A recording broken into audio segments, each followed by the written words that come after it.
Good morning. ఈరోజు మనం sub group యొక్క డెఫినేషన్, ప్రాపర్టీస్ అండ్ కొన్ని డెఫినేషన్స్, ఎక్స్ట్రా డెఫినేషన్స్ కూడా చెప్పుకుందాం. మొదటిగా సబ్ గ్రూప్ యొక్క డెఫినేషన్. సబ్ గ్రూప్ అవ్వాలంటే it must be A non empty set. Let's take non empty subset of G and it has to satisfy group exams. Group లో ఏవైతే ఉంటాయో binary composition exams అవన్నీ కూడా సాటిస్ఫై అవ్వాలి. It has to satisfy binary composition.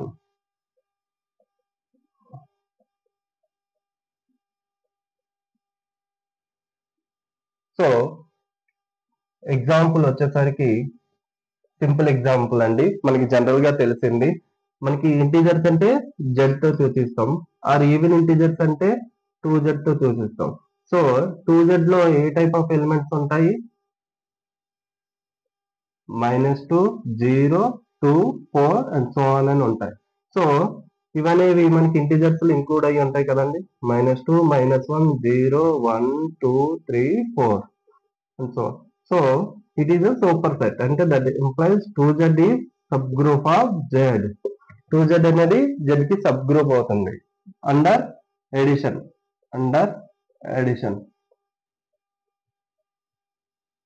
Edition ద్వారా sub group అవుతుంది.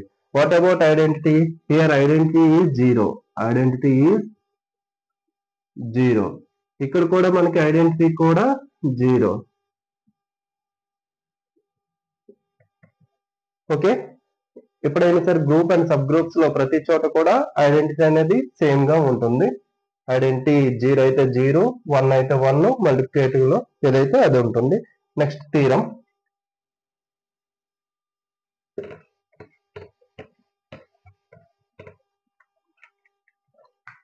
ఏ non empty set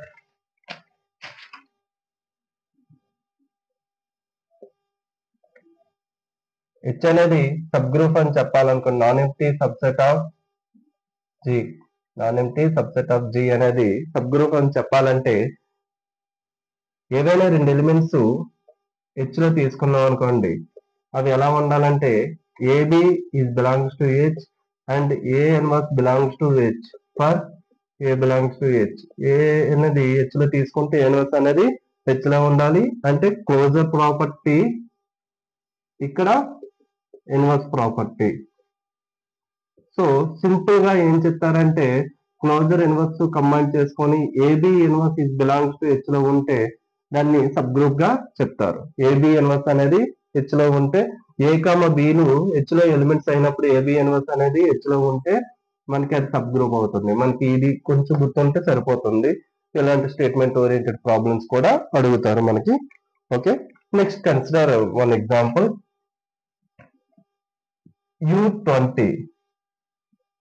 U20 అంటే the set of all natural numbers which are relatively prime to 20 and less than 20.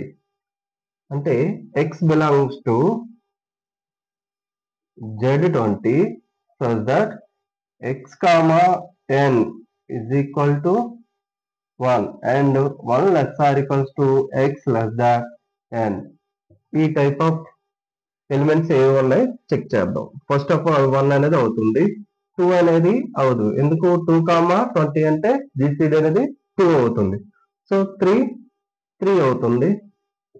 4, 5 అవ్వదు, 5 అవ్వదు, 6 అవ్వదు, 7 అవుతుంది, 8 అవ్వదు, 9 అవుతుంది, 10 అవ్వదు, 11 అవుతుంది, 12, 13, 14, 15, 16, 17, 18, 19.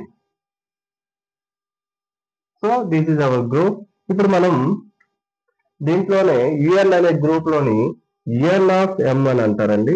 యుఎన్ ఆఫ్ ఎం అంటే the set of all elements from UN లో తీసుకోవాలి. అవి ఎలా ఉండాలంటే x is congruous to 1 modulo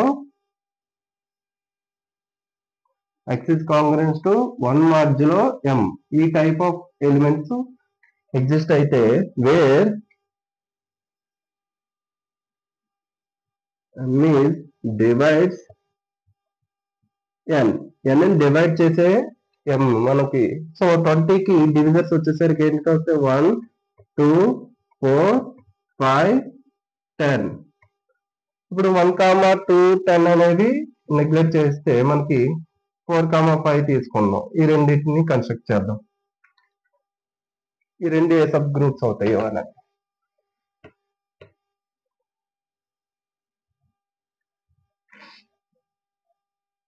E of 20 of 4.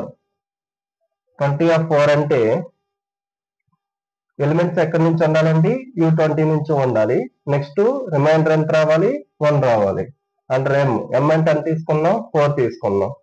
So 1 తీసుకునేటప్పుడు 1 - 1 అనేది 0 అవుతుంది కాబట్టి 1 - 1 అంటే 0 అవుతుంది. So not possible. అండ్ 3 - 1 అంటే 2 అవుతుంది. Not possible. నెక్స్ట్ 7 అంటే అవ్వదు. So 1 9 13 and 17 only possible. Next U20 of 5 తీసుకుంటే 1 4 కదండి. ఇప్పుడు సారీ 5 కాబట్టి రిమైండర్ 1 వచ్చే 11 ఒకటి వస్తుంది. అంతే 11 ఒకటే 1, 11 only. So these are our sub group.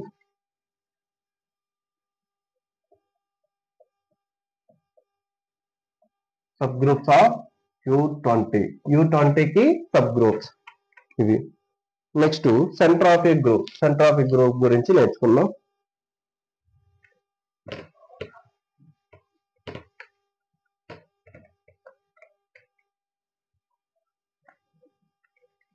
Centre of group అంటే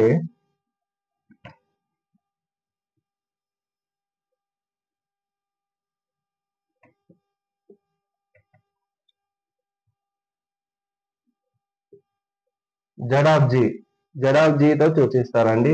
ఇక్కడ ఏ టైప్ ఆఫ్ ఎలిమెంట్స్ ఉంటాయంటే x బిలాంగ్స్ టు G. మీరు తీసుకున్న x అనే ఎలిమెంట్ అనేది ఎలా ఉండాలంటే అది ఈచ్ ఎలిమెంట్ తోని కమ్యూట్ అవ్వాలి. G equal to Gx for all G belongs to capital G. G belongs to capital G అంటే మనం తీసుకున్న x అనేది ప్రతి G తో కూడా కమ్యూట్ అయితే ఆ టైప్ ఆఫ్ ఎలిమెంట్స్ అనేది దేంట్లో ఉంటాయి అంటే సెంటర్ ఆఫ్ గ్రూప్ లో ఉంటాయి. ఇప్పుడు మనం ఎగ్జాంపుల్ G అనేది ఎబిలియన్ అయ్యింది అనుకోండి. ఎబిలియన్ అంటే కామ్యుటేటివ్ అనే ప్రాపర్టీని సాటిస్ఫై అవుతాయి. సో కామ్యుటేటివ్ సాటిస్ఫై అవుతుందంటే అర్థం ఏంటి? ప్రతి ఎలిమెంట్ కూడా మిగతా ఎలిమెంట్స్ తోనే కమ్యూట్ అవుతుంది. సో మనకి Z of G లో ఎన్ని ఎలిమెంట్స్ ఉంటాయండి? ఓవరాల్ గా అన్ని కూడా వస్తాయి. బికాస్ అన్ని ఎలిమెంట్స్ కూడా ప్రతి ఎలిమెంట్ తో కమ్యూట్ అవుతాయి కాబట్టి. If G is non-abelian, there are different cases. Example, G equal to quaternion group తీసుకుందాం. quaternion group Q8 అంటే ప్రీవియస్ గా మనకు చెప్పాను +or-1 +or-5 +or-j +or-k. So ఇక్కడ Q8 తీసుకున్నాం కదండి. ఇక్కడ ఓన్లీ +or-1 మాత్రమే కమ్యూట్ అవుతాయి ప్రతి ఎలిమెంట్ తో, మిగతావన్నీ అవ్వవు. ఎందుకు సార్ అని అంటే ఇప్పుడు I తీసుకున్నాం అనుకోండి. I ఇంటూ J అంటే K వస్తుంది. అదే J ఇంటూ I అంటే ఏమి వస్తుందండి? -K. So not commute. So IJ JI అనేది అవ్వు. సిమిలర్ గా మనం I J K లో ఏం తీసుకున్నా సరే కమ్యూట్ కావు. సో సెంటర్ ఆఫ్ G ఇక్కడ ఏంటంటే 1, -1. అండ్ ఇప్పుడు మనం G అనేది S3 తీసుకుంటే G అనేది S3. This set of permutation groups are symmetric groups are with 3 symbols. 3 symbols తో తీసుకుంటే Z of G అనేది ఏమవుతుందంటే ఐడెంటిటీ అవుతుంది. ఐడెంటిటీ మీరు క్లియర్ గా గుర్తించుకుంటే చిన్నది Sn అనేది n greater or equal to 3 అయ్యేటప్పుడు Z of G అనేది ఐడెంటిటీ అవుతుంది. n greater or equal to 3 అయ్యేటప్పుడు సిమెట్రిక్ గ్రూప్ లో n greater or equal to 3 అనేది ఉంటే Z of G అనేది ఏమవుతుందంటే ఐడెంటిటీ ఎలిమెంట్ అవుతుంది. Only identity element can only commute with remaining elements. No other elements can be commute with remaining elements. If you want then I will explain.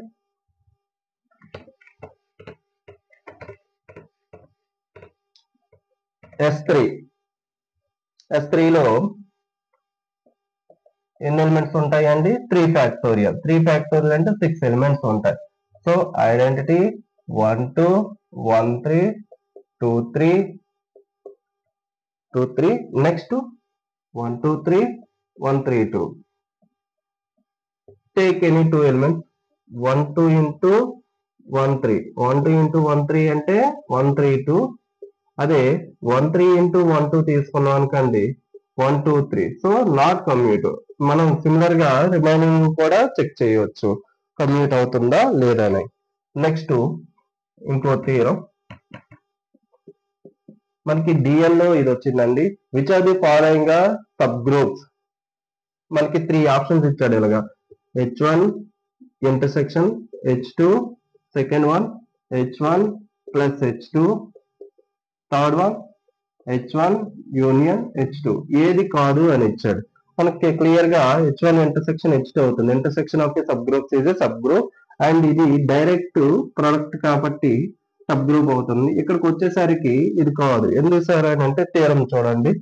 Union of 2 sub groups is a sub group if one is contained in another. If and only if union of 2 subgroups is a subgroup. ఎప్పుడు అవుతుంది subgroup? If and only if one is contained in another. One is contained in another. In case కాంట్రవర్సీగా చూద్దాం. Example set of integers తీసుకుందాం z అనేది. దీంట్లో 2z అంటే ఏంటండి? 2z అంటే set of all even integers. 3z అంటే 3n and belongs to z. ఇది sub group అవుతుంది బికాస్ మనకి తెలుసు ఏబి ఇన్వర్స్ ఫార్ములా ప్రకారం చేసుకుంటే ఏబి ఇన్వర్స్ అంటే ఇక్కడ అడిషన్ కాబట్టి a minus B property. a minus B అంటే 2n minus 2m is belongs to 2n minus 2m belongs to 2z. అదే ఇక్కడ కూడా 3n minus 3m అనేది is belongs to 3z. If we consider 2, 3 belongs to 2z union 3z. 2z union 3z. Then what will happen? 2 minus 3. 2 minus 3 equal to minus 1 does not belongs to 2z union 3z.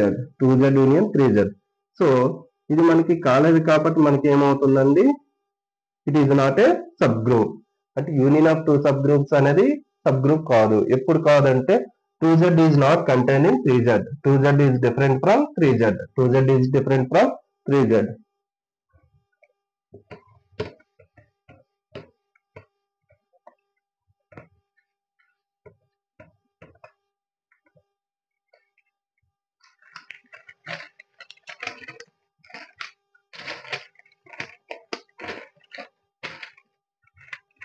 Next H అనేది sub group of G. అంటే ఏం చెప్పుకున్నాము?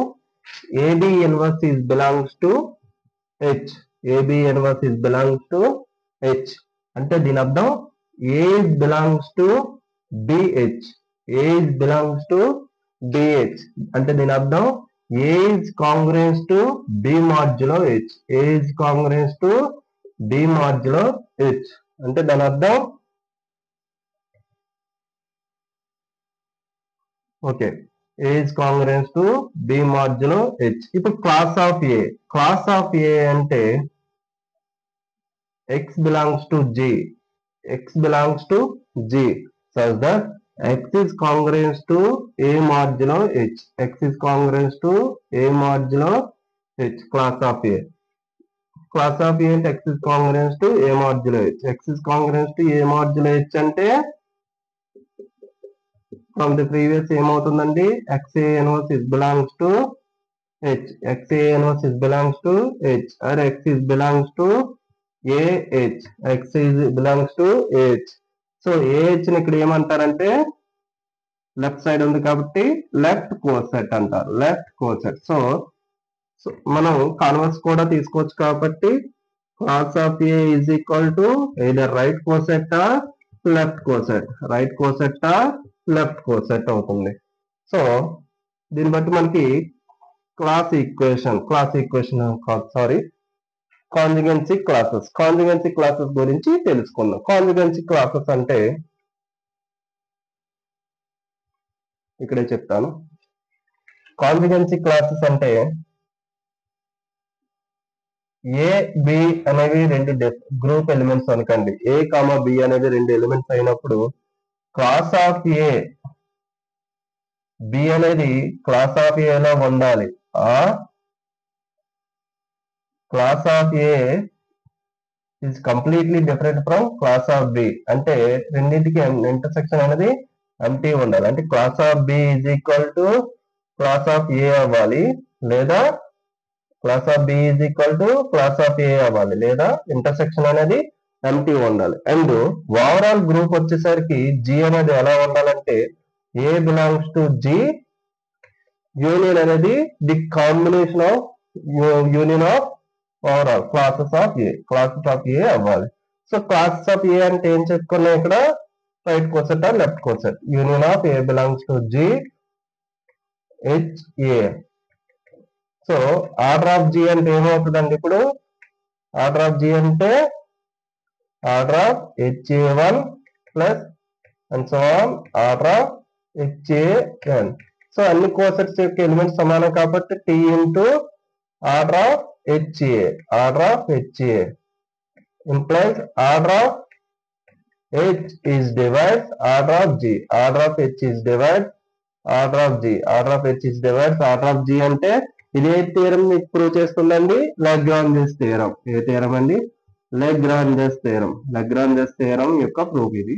లాగ్రాంజెస్ theorem అంటే order of H divides order of G అంటే ఏదైనా మన sub group తీసుకునేటప్పుడు that must be divisible by group of order తో డివైడ్ అయితే అది అనేది ఏమవుతుందండి, సబ్ గ్రూప్ అవుతుంది. ఓకే, అయితే కాన్వర్స్ పార్ట్ అనేది ట్రూ ఎప్పుడు అవుతుంది అంటే, ట్రూ అనేది ఎబిలియన్ కేస్. G అనేది ఎబిలియన్ గ్రూప్ అయితే, ఎబిలియన్ అయినప్పుడు converse of Lagrange's theorem is true. Converse of Lagrange's is true. G అనేది నాన్ ఎబిలియన్ అయితే కాన్వర్స్ అనేది need not to be true. Converse of Lagrange's theorem need not to be true.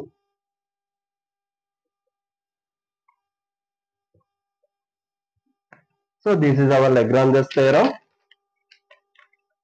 and now we'll go into index of G. Index of G అంటే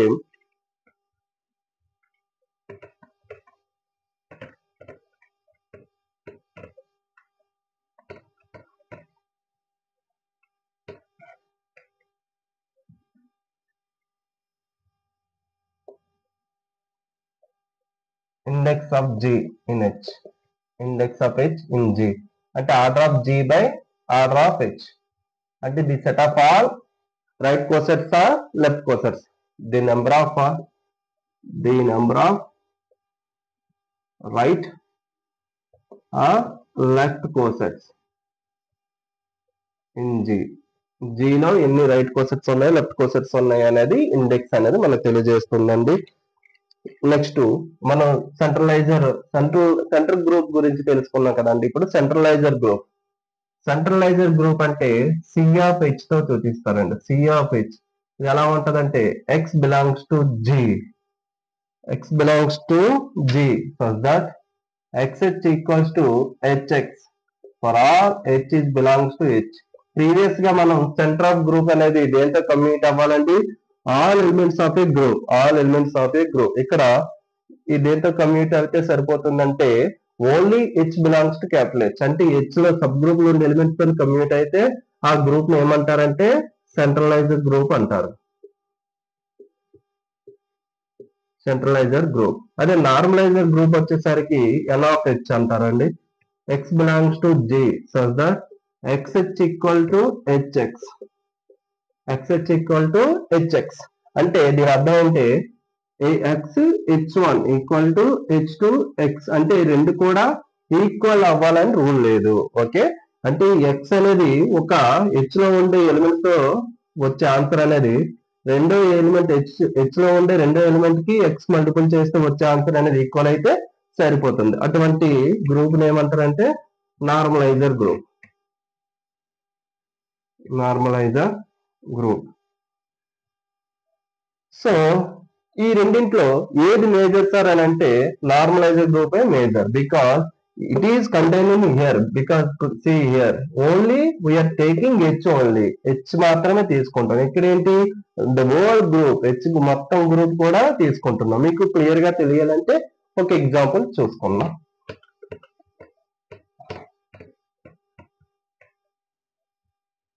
చూడాలమ్మా, g అనేది q8 తీసుకున్నాం. q8 same previous example. ఈ example అనేది చాలా important అండి. చాలా వాటికి converse, next proofs ప్రతి దాంట్లో కూడా యూజ్ అవుతుంది. +r-1 +r-i +r-j +r-k. ఇప్పుడు h అనేది నేను సబ్ గ్రూప్ అనేది +r-1 +r-i తీసుకున్నా. +r-1 +r-i తీసుకున్నా. సో మనం centraliser of c of h కట్టాం. సెంట్రలైజర్ అంటే x belongs to g such that xh equal to hx for all h belongs to capital H. So ఏమేమి communicate అవుతున్నాయి చూడండి x లోని. ఇప్పుడు h అనేది దేంట్లో ఉండాలంటే +r-1 +r-i. ఇప్పుడు అది కాకుండా +r-1 +r-i already in that group. j తీసుకున్నాం అనుకోండి, ప్రీవియస్ గా మనం డిస్కస్ చేసుకున్నాం. ij j అనేది ఈక్వల్ కావు, బికాజ్ ఒకటి k వస్తే రెండోది -k వస్తుంది. So it is not communicate. Similarly for k also. So ఇక్కడ మనకు ఓన్లీ ఏమొస్తాయి అంటే +r-1 అండ్ +r-i వస్తాయి. c of h is equal to ఏమొస్తాయండి h వస్తుంది. అదే n of h వచ్చేసరికి ఏమొస్తాయి సార్ అని అంటే x belongs to g such that xh equals to hx. ఇక్కడ మనం +r-1 +r-i లెఫ్ట్ చేసేయండి, అది ఆల్రెడీ ఇన్ దట్ గ్రూప్. ఇప్పుడు +r-j j తీసుకోండి. j తీసుకుంటే ఏమవుతుంది, ఒకటి k వస్తుంది, రెండోది -k. సో మనం ఏం చేయొచ్చు, ఇక్కడ j తీసుకున్నాం కాబట్టి j cross i is equal to ఎంత వస్తుందండి, j క్రాస్ i అంటే -k. సో ఇక్కడ h ఏం తీసుకుంటాం, ఇప్పుడు -i తీసుకుంటాం. సో -i ఇంటూ j ఎంత వస్తుందండి, -k వస్తుంది. సో ఈక్వల్ గా సరిపోయి కదా. అంటే ఇక్కడ h అనేది h1, ఇది h లో ఉండే h1, ఇది h లో ఉండే h2, రెండు డిఫరెంట్ తీసుకున్నాం కాబట్టి ఆన్సర్ అనేది మనకి ఫెచ్ అవుతుంది. సో మనకి ఈ గ్రూప్ అనేది పెద్దగా కనిపిస్తుంది. So n of h is always bigger than c of h. So ఇక్కడ ఓవరాల్ గా ఎన్ని ఎలిమెంట్స్ ఉంటాయి అంటే గ్రూప్ లో ఉండే ప్రతి ఎలిమెంట్ కూడా కమ్యూనికేట్ అవుతుంది. కమ్యూనికేట్ అవ్వడం కాదు, xh ఈక్వల్స్ టు hx అనే దాంట్లో మనకి కనిపిస్తుంది. So c of h is subset of n of h strictly contained in, because it is g and it is h. Sir, what about z of g here? z of g అంటే మనం previous గా చెప్పుకున్నాం, ఎన్ని వచ్చాయండి, +1 ఒకటి -1 ఒకటి. So ఈ రెండు కూడా, so it is subset of z of g. z of g అవుతుంది. అయితే ఎప్పుడు ఈక్వల్ అవుతాయి సార్ అని అంటే ఈ h అనే సబ్సెట్ అనేది z of g లో ఉంటే, h అనే సబ్సెట్ అనేది z of g లో ఉంటే మన c of h is equal to h అవుతుంది సార్. ఎందుకు సార్ అని అంటే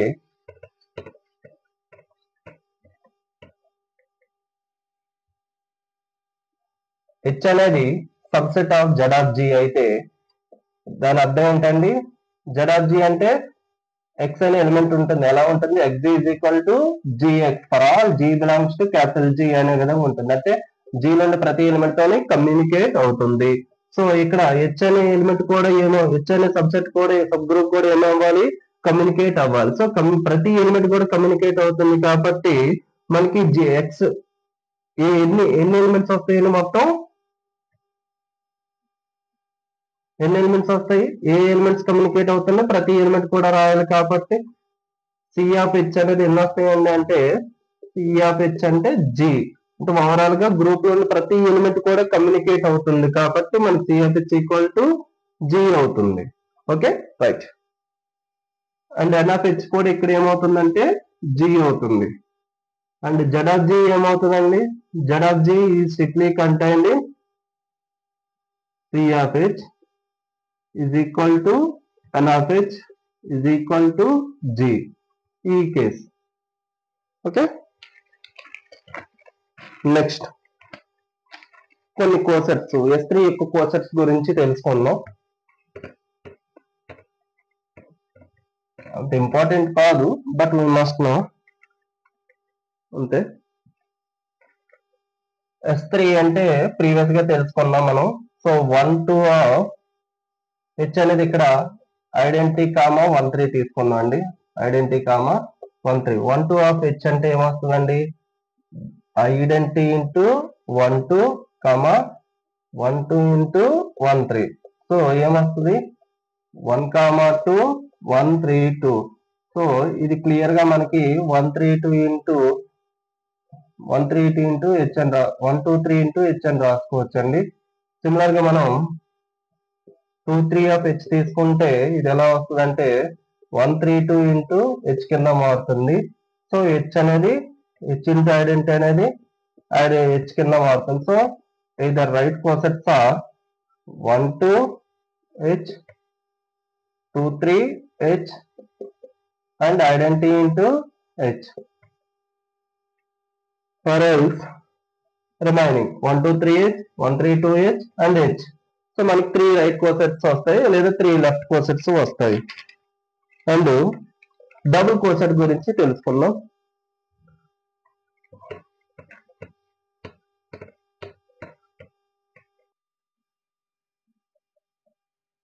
The set of all multiplication of H into K where H is belongs to capital H and K is belongs to capital K ఇలా ఉంటాయండి.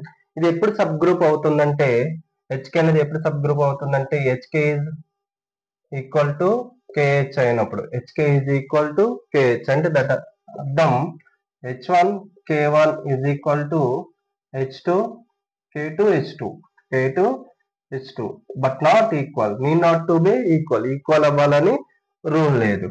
And order of HK కావాలంటే order of HK అనేది order of G by order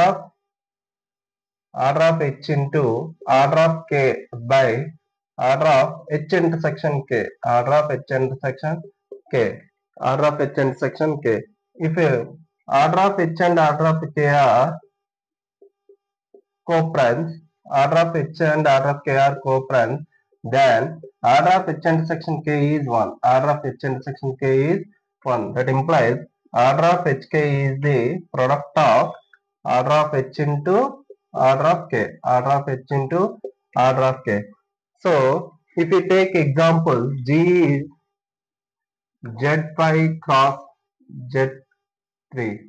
Z5 cross Z3. Here order of it is H, it is K, then order of H is 5 and order of K is 3. Implies 5, 3 అంటే GCD అనేది 1 వస్తుంది. Implies order of HK అనేది ఏమొస్తుందండి? 5 into 3 by 1 is equal to 15 is equal to G. So G is the direct product of, so order of G కాబట్టి G is the internal direct product of HK అవుతుంది. Internal direct product of HK. దీని గురించి మనం తర్వాత class లో direct product వచ్చే class లో నేర్చుకుందాం. నెక్స్ట్ చిన్న స్టేట్మెంట్.